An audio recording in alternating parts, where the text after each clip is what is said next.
Welcome to IPR Radio. I'm Shanjay Mukherjee.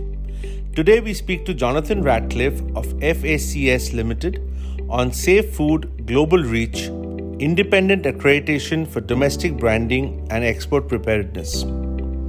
FACS, in addition to providing a nutritional service, specializes in the implementation of HACCP-based food safety programs from farm through to further processing. Jonathan Ratcliffe has been instrumental in helping a number of Thai integrated companies set up and become approved for exports to Europe. He is a recognized authority on food safety and feed mill processing, with an extensive client base in Europe, Southeast Asia, and South America. He also consults for Tesco, UK's largest supermarket chain, on animal feed and animal feed mill and supply chain auditing. After the break. In the orchestra of life, each creature plays a part. At Sapience, we see the web of life, where the health of animals reverberates through ecosystems and societies. With innovative technologies, we're redefining the future of agribusiness, sustainably enhancing productivity and profitability. We don't just dream of a better future, we make it. Food safety, quality, and security. These aren't just words. They're our mission. We're Sapience. And we're committed to healthier animals because we believe in healthier living. Be a part of our melody, and together, let's compose a better world. For more information about our products and solutions, log into sapienceagri.com. Good morning, John, and welcome to IPR Radio. Good morning, and thank you for inviting me to join you today. Thank you for your time. So, in an increasingly interconnected world where food supply chains and consumers demand transparency and trust, it's becoming essential for food producers and exporters to establish robust systems that guarantee the safety and integrity of their products. It is here that independent accreditation plays a crucial role, providing a seal of approval that assures consumers and trading partners that the food that they consume or import meets the highest standards of quality. You have been providing accreditation services to a number of companies in Thailand and helping them export their produce. Today, we would like to know a little bit more about this and how the independent accreditation process could help Indian poultry producers. So the first question to you, John, is that could you tell us a little bit about food safety and accreditation and why it's important, particularly in the current scenario? Certainly. So I think a good starting point is to say that regardless of the size and the income levels of a population, particularly a country like India, there should be a basic right to food security, supply, and food safety. Food quality is more of a subjective topic and driven by income demand more than basic needs. But food safety should be non-negotiable. So how do we ensure that what we are eating is safe? Well, despite government legislation, experience across the world would indicate that it's nigh on impossible for regulations alone to provide a level of assurance that delivers 100% on food safety.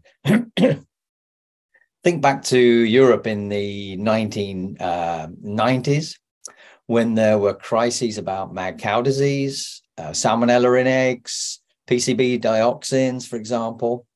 And even after the introduction of very tough EU legislation to try to tackle the issue of food safety, other issues did occur since that time. A good example would be the horse meat scandal, not so many years ago. So that's why assurance and certified assurance schemes evolved in order to provide consumers with a level of confidence that was independent of regulatory authorities. And in the UK, the larger food retailers were the ones that were responsible for driving food standards, not just in terms of food safety, but in other areas of consumer concern, for example, animal welfare and the use of antibiotics. So having established these assurance programs, they then needed to be independently audited by an accreditation body and that issues the certificates. And that's really where I got involved in this food safety process. Okay. So, why do you get involved first in the food safety and certification scheme in Thailand? I mean, why Thailand as a market? And why do you think India is in need of such food safety and certification today? So are there parallels in the market? Are there similar scenarios? So why?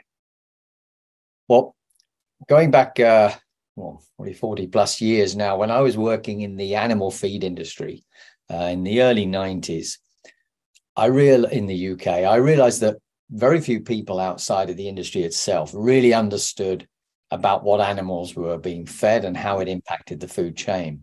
So I decided to focus my energy on understanding more about food safety and integrity from farm basically to fork, and use that knowledge to help companies and retailers improve standards globally. So one of the first countries I visited in early 2000 was Thailand.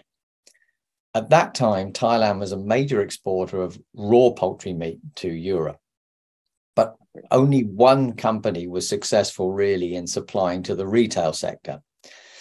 I was approached by a number of companies to help them set up a supply chain that would meet the stringent export requirements of the UK retailers. And that process required standards to be applied from the breeding operation through to further processing, including hatcheries and feed mills, for example. And that's essentially what I did in the first 2 or 3 years that I was in Thailand. But not just for the raw meat, but because avian influenza had now arrived in Thailand, and almost overnight, export of raw meat was banned to Europe. So the shift rapidly changed to processed cooked products. So once I'd successfully sort of help those companies comply with the export requirements, I decided the next step was to set up a certification scheme to verify the requirements of the assurance that they were applying through their supply chain. I work with a company called LRQA, who are one of the UK's major accredited certification bodies, specializing in food safety. Now, to answer the second point, from recent visits to India, it is clear to me that the poultry, meat and egg sectors are looking to increase their potential for export.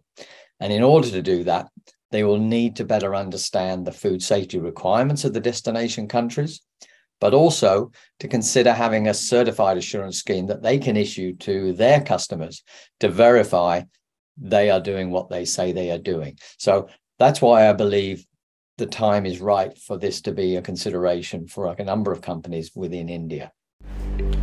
We'll be back after a short commercial break.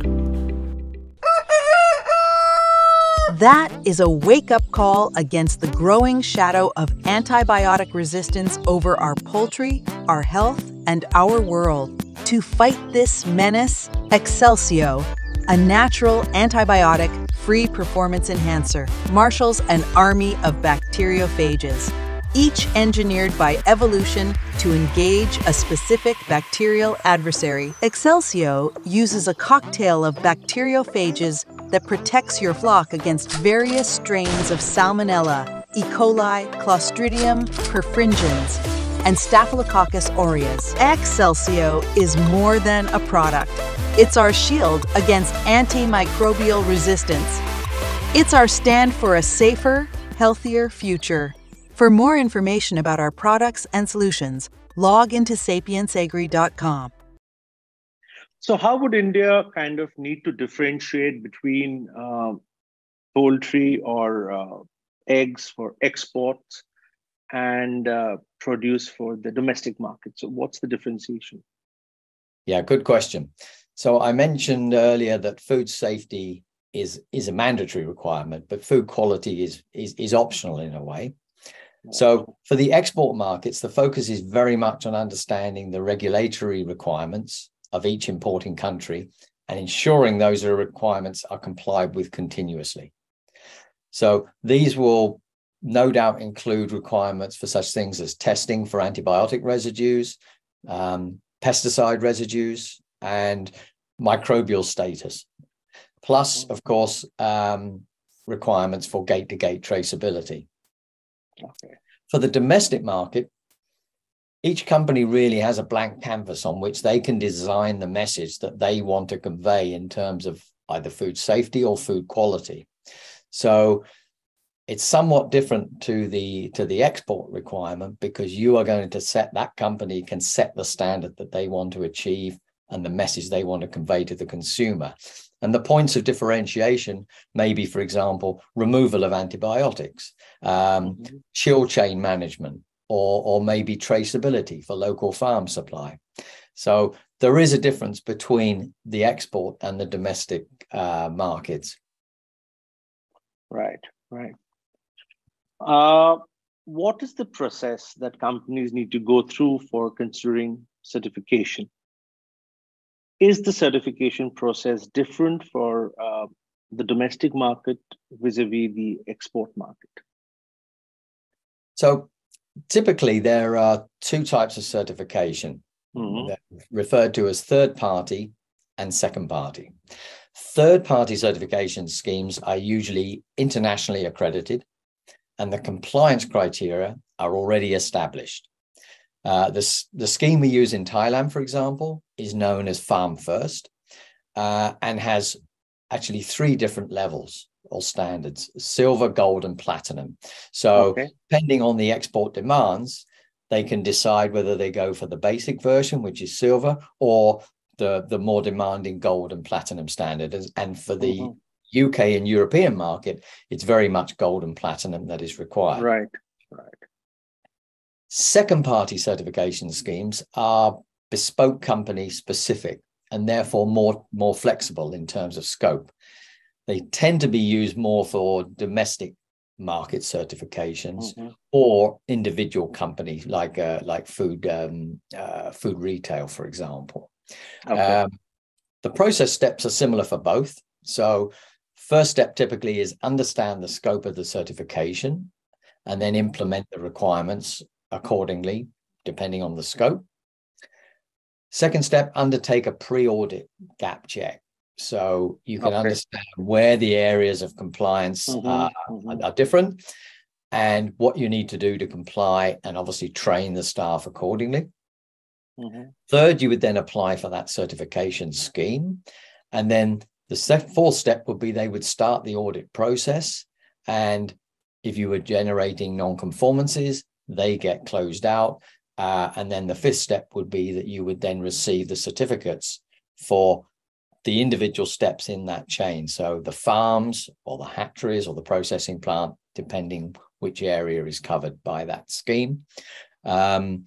And then finally, once the chain is completed, you will then have an overall certification that you can use to apply as a logo on your branding, on your products, on your label that goes into the on the packaging or any other point of sale information. So that would typically be the process that these companies follow. Right. So, John, where do you see India in terms of global export of poultry meat and eggs in, say, the next 5 years? I believe India is in a very strong position in terms of export potential. And the reason I say this is the production volume is already in place, but it is also expandable for both eggs and poultry meat. India has good trading relationships and proximity with both East and West, and also Middle East. And therefore, gaining further access to those markets should be possible. It will, however, require strong government support because they will also need to establish a network of residue and microbial testing capabilities with accredited laboratories. Based on the Thailand experience, I would say it's more effective for individual export companies to work together rather than in isolation, Right. with the backing of the government authority. Finally, as the market in India will be predominantly raw meat to start in terms of the chicken meat, the disease status of individual regions will need to be considered and monitored as well. Yes. That may require compartmentalization or zoning requirements for pathogenic AI, for example. So Right. those are steps and processes that need to be worked through. But in conclusion, no, I think India could and should become a major global exporter of meat and egg products. Great. So I think we all look forward to that happening. And what trends would you predict for the urban market, the urban domestic market for poultry meat in India in the next 5 years? The urban market.